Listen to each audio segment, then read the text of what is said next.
Kaso, bring it on. Kasuhan niyo ako kasi pag ako kinasuhan niyo, magpapakulong ako. That makes a hero out of me. And the people will hate you.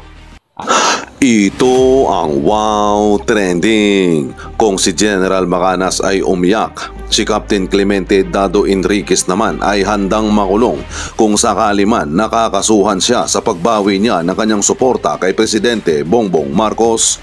Dahil si Captain Dado ang gumawa ng manifesto ng taong bayan para sa inang bayan na ngayon ay nasa 10,000 mahigit na ang pumirma ng kanilang withdrawal of support kay Presidente Bongbong Marcos.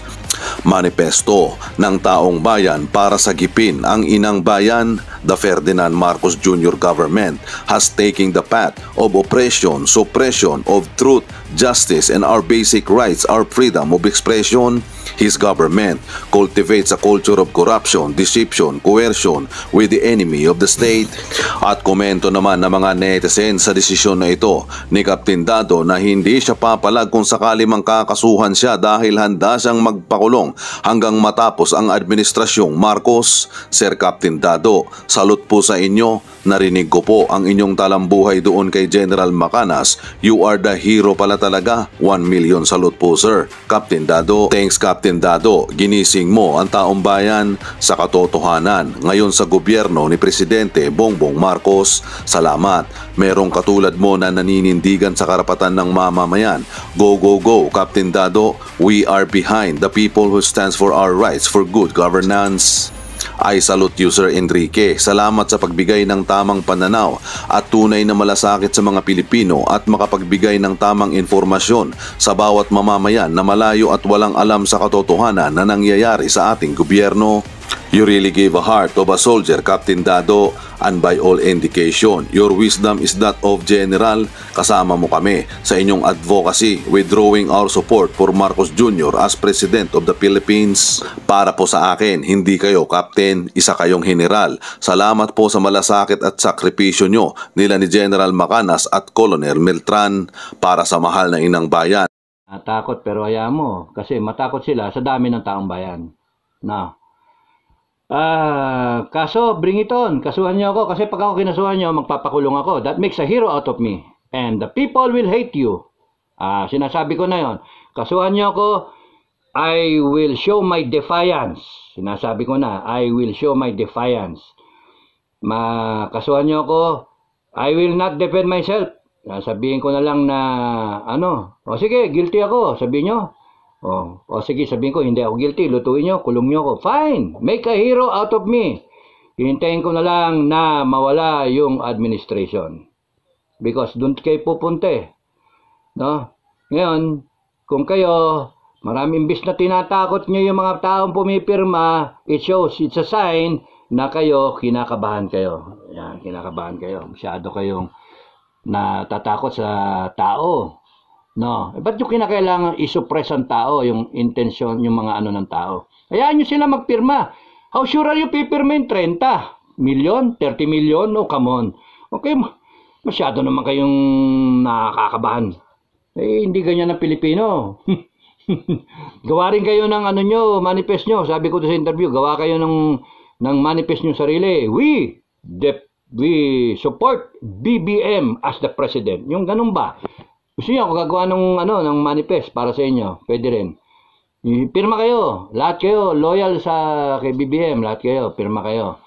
We voted for BBM. We are the 31 million who voted for BBM. We support him up to this moment. Naniniwala kami sa suppression ng Pilipino, sa pagkikil ng hustisya, ng mga karapatang pangtao. Yung freedom of expression nyo, naniniwala kami na dapat tanggalin yung SMNI na yan. Na dapat ikulong si Celis at si Badoy, na dapat yung ICC papasukin at ikulong, imbestigahan si Duterte at pati na rin si Sara, Inday, Sara, at pati siya dapat ma-impeach. Naniniwala kami na dapat pananagutan ni Sara Duterte yung kanyang confidential funds. Pero yung sa Senado at sa Congress, wala kami pakialam dun. Wala kami pakialam. Pumirma kayo ng pumirma. Liquidate by certification. Basta kami, naniniwala kami kay BBM. Naniniwala kami na yung droga, maglipanan sa Pilipinas. Okay lang. Masaya kami na maging biktima yung mga anak namin. Yan, naniniwala kami dyan. Magsinghot kayong lahat ng cocaine. Naniniwala kami dyan. O, di ba? Naniniwala kami sa korupsyon. O, yun, depirman nyo. Kasi you're supporting the president. Ako hindi, I express my withdrawal of support. And along with some Filipino people here and abroad who are expressing their withdrawal of support. We are trying to rectify yung pagkakamali na binoto namin si BBM na kinakailangang ayusin namin to kasi future ng bansa ay nakataya eh. So, yun lang. Okay? So, gawa kayo ng sarili nyong manifesto. Huwag niyong pakialaman yung manifesto namin. Hindi namin kayo pakikialaman sa manifesto nyo. Di ba? Gusto nyo, bayaran nyo ang piso. Pro bono na lang, pro bono. Para gawa ko manifesto para sa inyo. No? Lalagay ko lahat yun, lahat na nangyayari. Naniniwala kami na dapat yung mga maingay tanggalin ang mga Facebook account, ang mga kanyang social media account. Naniniwala kami dun. Supilin ang mga vlogger. Naniniwala kami na dapat may troll. Pagka may tumitira sa gobyerno, dapat bayaran yung mga troll at saka yung mga ibang vlogger para tapatan yung mga vlogger na nagkukwestiyon sa gobyerno. Di ba? May maganda tahimik tayo. Di ba? Kasi yung tatakutin nyo ang taong bayan, ay karapatan ng taong bayan, gagawin yung tanga, gagawin yung hindi na marunong na ang tao, gising na nga sovereign will, with the sovereign Filipino people. Inexplika ko na, huli na kayo, inexplika ko na, ayan na, gising ng tao. Na, sasabihin nyo ngayon, naniniwala kami na pwedeng gamitin ang batas para kikilin ang karapatan ng tao. Kita nyo? Di ba? Naniniwala kayo. So, yun. Suportahan nyo si BBM. Pakita nyo yung mga 31 million na bumoto. Wala na. Hindi na 31 million yun, ha? Kasi kami sa pamilya, 10 na kami. Mga kaibigan ko, 10 ulit. 20 na yung nabawas, ha? Ito, 10,000 yung pumirma na. Yung kay General Macanas, may pumipirma pa. Yung iba. Kaya, delikado. Dahil dadami yan. Mababawas yung 31 million. Kaya ang suggestion ko, yung mga patay, pabangunin nyo. Yung mga patay, pabotohin nyo, mapapirme nyo. Kunin nyo yung bangkay nila, lagyan nyo ng ballpen, ipirma nyo ganyan. Okay, so ganito. Meron mga hindi nakakapirma yung link. At saka kung sakaling tanggalin yung Facebook ko, ganito na lang mangyari. Ibablog ko ngayon yung manifesto. Explika ko kung kaya kong mag-explika. Self-understanding naman to, self-explanatory. At pagka nabasa nyo, isipin nyo, ito ba yung nararamdaman ko? Ito ba yung nangyayari? Tama ba si Kadado? Ako tinatakot ako, kapitan lang daw ako. Isipin mo yung kapitan, no? Kapitan. Sa general, natakot kayo. No, 200 na general. Kasama rin ako nakapirma dun supposed to be Ngayon, kung yung mga P-mayor natakot kayo, tapos yung taong bayan hindi kayo matakot, ako, kukwestiyonin nyo, tatakutin nyo ako, tinatakot mo yung taong bayan, pero kung titignan nyo kayo, mga kababayan, ganun kababa ang pananaw sa inyo. Kung akong kapitan na may dinaanan ako sa buhay, ako'y nagsilbi isang kawal ng Pilipinas, no? Nagsilbi rin ako kahit papano. Tatakutin ako. How much more kayong maliliit na Pilipino? Wake up. Kayo, maliliit. Isipin nyo. Kung farmer ako, driver lang ako. Natakot na nga ito lalo na ako. Kaya nga ako nagmamanifesto para maintindihan ninyo. Hindi tama yung ginagawa, wala sa hulog yung gobyerno natin. Okay? So, mahirap mag-focus. Di bale, pasensya na. Basta yung idea, no? Okay, doon na tayo ngayon sa manifesto ng bayan. Hindi tayo. Okay. So, pasmado kamay yung trigger finger ko, pasmado Okay. Screenshot ninyo. No? Screenshot ninyo. Para hawak-hawak nyo sa cellphone nyo. Lahat kayo, mga Pilipino. Screenshot nyo, tapos i-pass ninyo, i-share ninyo. Lagay nyo sa Facebook o whatever. Hindi na nakasama yung yung we sign pero okay lang. Manifesto ng taong bayan. Yan.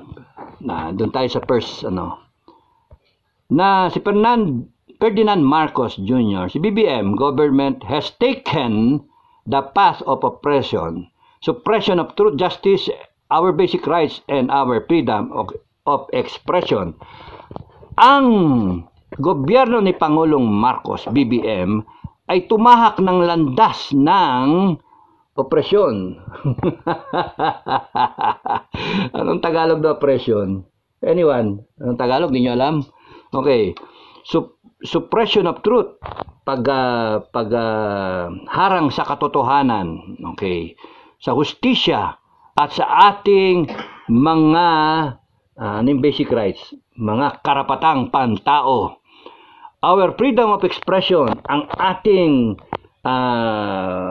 yung pagsalita, no? Okay. His government cultivates a culture of corruption, deception, coercion, and colludes with enemies of the state. Ang kanyang gobyerno ay nagtatanim ng kultura ng korupsyon, yung pagnanakaw, deception, pandilin lang, coercion, pananakot, and colludes with the enemies of the state, at nakikipagsiping sa mga kalaban ng gobyerno. Hindi lang yung CPP, NP, NDF, at pati na rin sa mga drug lords, sa mga smuggler. Dinami ko na lahat. His government officials use existing laws to protect themselves from prosecution, to enrich themselves, or to sow fear amongst our citizens. Yun ang ginagawa ngayon. Nananakot na sila. Huwag kayong pumirma kasi tatakutin kayo. Magkakaroon kayo ng kaso. Di kulong nila ang buong 32 million. No, hindi naman. Ginagamit na nila ang batas para takutin tayo. Ginagamit nila yung batas para hindi sila makasuhan. Yung mga nagnanakaw, yung mga pumipirma, di ba? So, kinukulumbit nila yung pera. Yung mga nangyayari do sa loto, ano ba yun? Totoo ba yun? Kaya nga ang hirap yung mga kinukurap, yung mga binayaran para magkaroon ng desisyon para ang SMNI ay makansela yung programa. So nangyayari na, hindi yung coming soon, hindi, happening now. We strongly believe that our democratic processes and the future of our country is in peril. Naniniwala kami na ang proseso natin ng demokrasya at ang kinabukasan ng ating bansa, pati na yung mga anak natin, ay nagdedelikado, ay napupunta sa alanganin. Yung ganun ba? We the people proclaim is incompetence, greed, decadence, indolence, and cruelty. Yun. Kami mga taong bayan ay sinasabi at sinisigaw ang kanilang incompetence. Hindi sila mahusay magsilbi sa gobyerno, sa mga taong bayan. Mga sakim sila. Mga decadences, yung maggarbo masyado, gastos, party, kaliwa, kanan, naghihirap ang bansa, sige pa rin kayo, gastos, budget taas, meron pa kayong mga travel allowance, may mga bonus pa kayo. So, sinasabi namin sa inyo, wala, deadma kayo. Indolence, tatamad-tamad kayo. And cruelty. Sipin nyo yung Facebook account ng mga kasama natin, tinitira ninyo, tatakutin nyo kami. Kayo yung mga masasama. Abuso kayo. Mga wala kayong pagmamahal sa taong bayan. Kitang-kita yon. Okay, punta tayo dito sa kabila na. We have demanded that our rights be protected. Hiningi namin, protektahan nyo kami, pero hindi kayo sumusupil sa amin. Our grievances redress. Sagutin nyo yung mga tanong namin that they put an end to the oppression and wanton profligacy through regular and open accounting of government expenditures and transparency in all transactions. Kita nyo yung gusto lang namin ma-account yung pera wala, tinatago nyo deadma kayo Ang gusto lang namin, yan. Gusto namin, sagutin nyo lang kami. Pero wala Kinikigil nyo yung aming karapatan na magsalita When they refuse to listen, instead meet our reasonable naman tayo, and just demands. Di naman natin hinihingi na bigyan tayo lahat ng pera. Hindi naman natin hinihingi na yung mga imposible. Sinasabi lang natin yung ating hinanaing at tumihingi tayo ng reaksyon. Pero ang sagot din nyo, nasaan ang Pangulo? Lumulubog ang barko, nawawala kayo. Yun lang. Tapos arugante kayo at abusado sa inyong kapangyarihan na kami ang nagbigay. Tandaan niyo na nakalimutan nyo kami nagbigay eh. We hope when hopelessness and helplessness prevail over the shameless betrayal of our government officials, we have no recourse but to exercise our sovereign will. Pagka wala na kaming, ang pakiramdam namin ay wala ng katorya-torya, wala ng kapag-asa, wala nang tutulong sa amin kasi yung gobyerno mismo ang sumisupil sa amin. Yung gobyerno mismo na dapat dedepensa para sa aming karapatan at sa aming mga ang sasagot sa aming hinanaing ay siya pang maglalagay sa amin sa alanganin at sa panganib. At siya pang tatakot sa amin. Wala na kaming magagawa kundi ipakita ang aming karapatan, ang aming sovereign will, ang aming kagustuhan. Maliwanag, that we, the Filipino people, effective immediately, sa lalo't madaling panahon, kaming mga nakapirma, withdraw support for President Ferdinand Marcos Jr. The betrayal of public trust dahil sa nawalan ng kami ng tiwala sa iyo, Ginoong BBM,